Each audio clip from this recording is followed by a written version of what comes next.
ఏమండోయ్ భోజనాలని చెప్పాను కదండి, ఏంటో స్పెషల్ చూసేద్దామండి.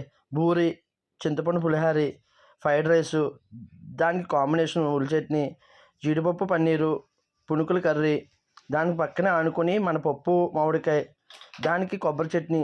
సూపర్ అంటే సూపర్గా ఉందండి.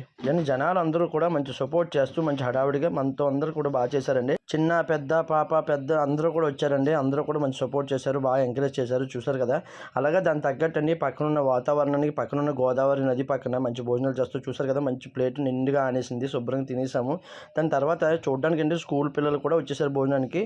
చాలా గ్రాండ్గా జరిగింది. మొత్తం అందరూ కూడా ఫుల్గా తిన్నారు హ్యాపీగానే, మనస్ఫూర్తిగానే. పక్కన గోదావరి గాలికి దానికి సూపర్ కాంబినేషన్ అనమాట. చల్లని వాటర్తో చల్లగా పూజ చేసుకుని పక్కనే ఉన్న రైస్ వేసుకొని సాంబార్ తోటి కొంచెం పెరిగేసి ముగించానండి. తినే ఆనందంలో కన్నా వడ్డించే ఆనందం చాలా బాగుంటుందని నేను అనుభవిద్దని చెప్పేసి మొత్తానికి ఎలా అయితే వడ్డించడం మొదలెట్టానండి. ఈ వీడియో చివరిదాకా చూసి లైక్ కొట్టి సబ్స్క్రైబ్ చేసుకుని మర్చిపోద్దా.